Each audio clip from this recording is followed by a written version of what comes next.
Tim Flannery was wrong. Carbon dioxide is important for plant growth, and water vapour is a greenhouse gas. I'm John August. I'm a candidate for Bennelong with the pirate branch of Fusion. Recently we went to see a presentation given by the Libertarian Party, which had Professor Ian Plimer there and Mr. Craig Kelly.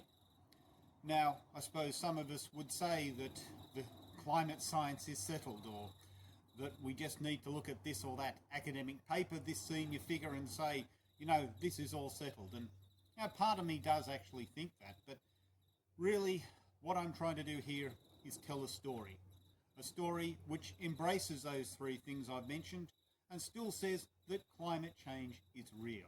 Climate change is a thing. So let me start off with the idea that Tim Flannery was wrong. Now, we had a time when we had a drought. Warragamba Dam was dropping, and Tim Flannery was saying, oh, we're never going to have rain again. And of course, your climate skeptics have actually ridiculed him on that. But the interesting thing is, regular climate scientists have also ridiculed on that, saying, look, he got it wrong. And Dr. Flannery is good with mammals, he's good with paleontology, but you can miss some of the details when it comes to climate. And you know, I would never have said what Dr. Flannery said. I've always had my own position, and it's so easy to get confused with, I guess, the general run of climate commentators out there. But what do I draw on? I draw on something I remember from high school geography about where rainfall comes from. You have the ocean. Water vapour evaporates from the oceans, moves over the land, forms into clouds, and rain falls. And that's where rain comes from.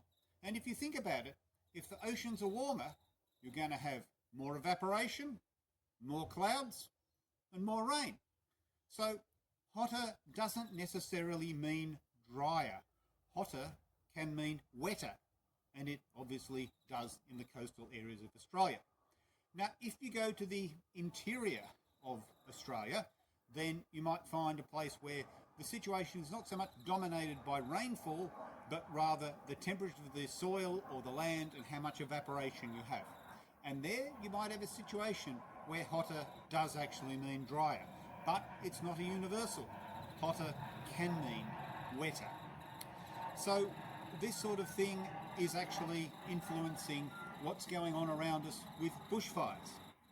So, because things can be a little bit hotter, but we've got winter and we've got summer, and they'll react to that differently.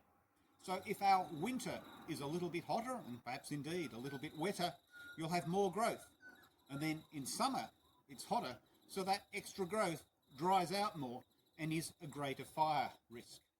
And in between, the opportunities for effective hazard reduction burns become more difficult because we're squeezed from either side in terms of things being effective or things being dangerous. And you might know, if you look around, we've got a new indication on the fire danger meters. The highest rating used to be extreme, and now it is catastrophic. Now, one of the things that happened for the last election was a group of retired fire chiefs were trying to get in touch with Morrison, and what they wanted to say was that they were seeing pyrocumulus fires in a scale they've never seen before.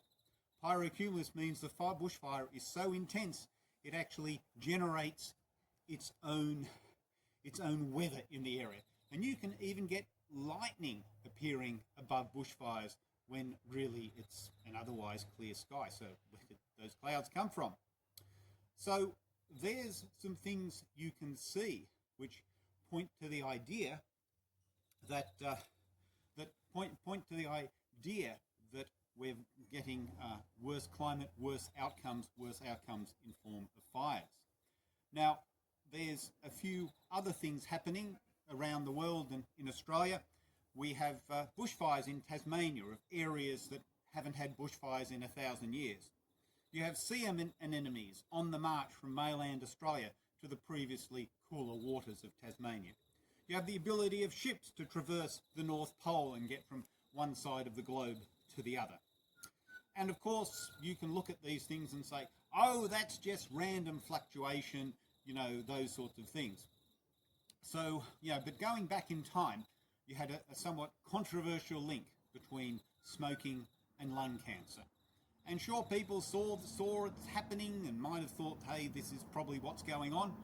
But then the fact remained that some people didn't smoke and they got lung cancer.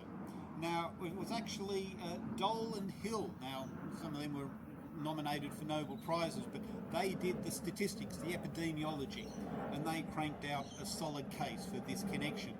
Because, look, you can get lung cancer if you're not a smoker, but the odds are a lot worse if you are a smoker.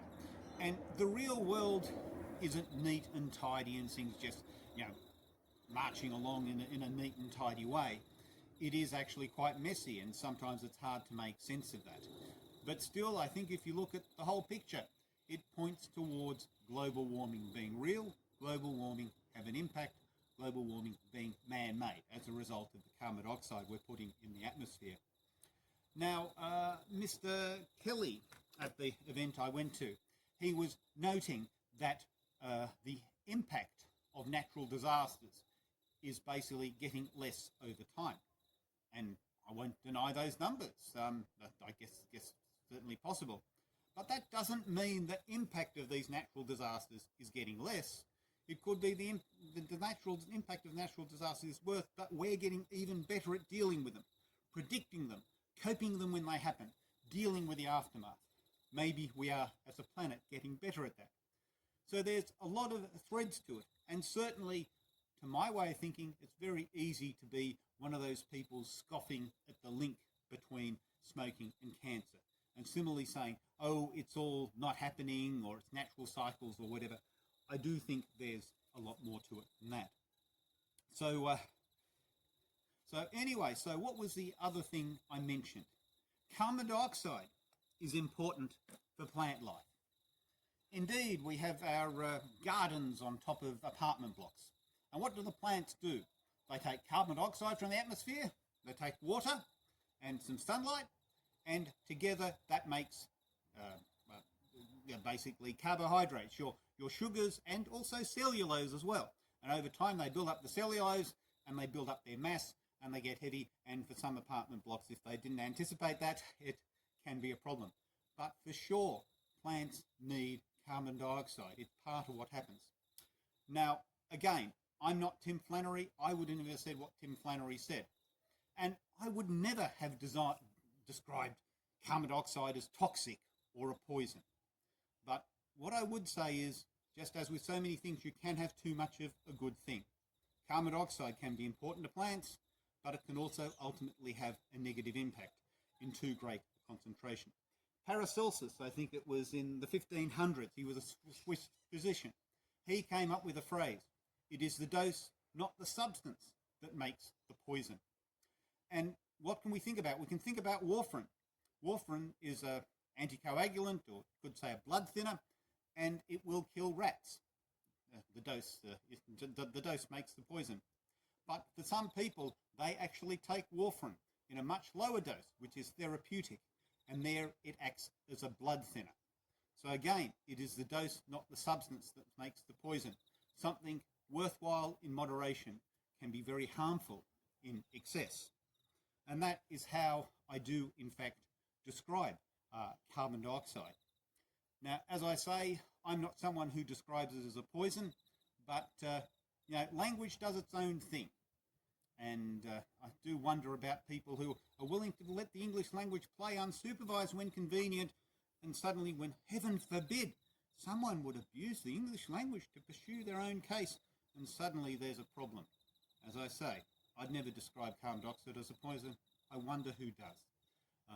Carbon dioxide pollution. Well, carbon dioxide can be a pollutant in excess at the same time as it's important for plant life.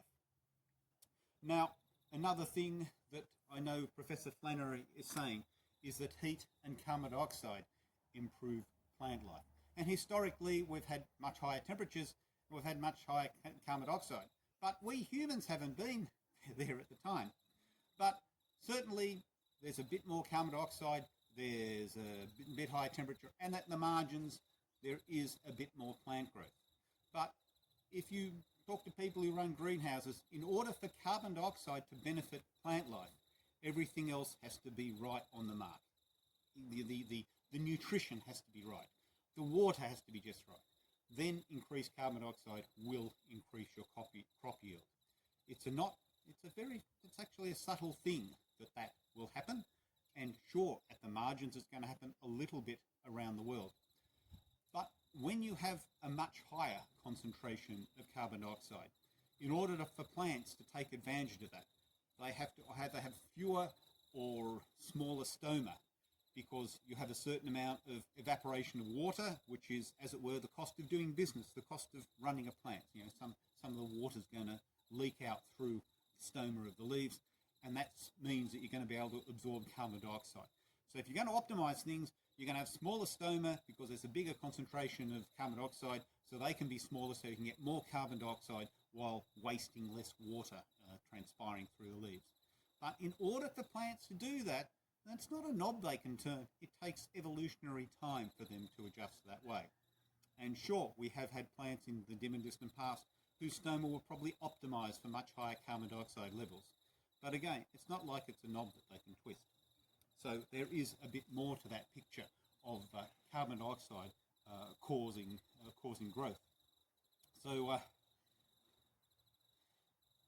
So another thing is that if we go back far enough, before there were leaves, there was grass, and the temperature actually had to drop low enough before evolution was able to effectively use leaves. Because if it's too hot, leaves just won't cope with the problem. Obviously, once leaves are developed, I guess they modified them for succulents and so on. But you know, basically doing that leap from leaves, from grass to leaves, you know, was a definite evolutionary step. So what's the other thing I'll say that I agree with the climate skeptics? Water vapour is a greenhouse gas. Indeed, it is. Now, what happens is you have the ocean and you have the atmosphere. And the atmosphere asks something of the ocean, and the ocean delivers. Because the ocean says, yes, have some water. I've got plenty to spare. And that's one thing that happens when you have an ocean across the planet as big as our own. There's going to be an equilibrium between water in the ocean, water in the atmosphere, things flowing around. And that's going to be quite different to carbon dioxide, because it's not like there's this think of carbon dioxide or this sort of thing of exchange or the ocean participating in the system. You introduce carbon dioxide in the atmosphere and it will stick around. Sure, a little bit will dissolve in the oceans, and I guess there will be a bit more growth, particularly maybe in the rainforests. But basically, the carbon dioxide will build up in a way that water vapour does not. If there's too much water vapour, you'll get rain. You know, there's definitely that equilibrium going on. But carbon dioxide sits on top of that equilibrium. Now, another thing that happens is that carbon dioxide fills in the gaps in the radiation blanket that water provides. So here's water of a certain range of wavelengths.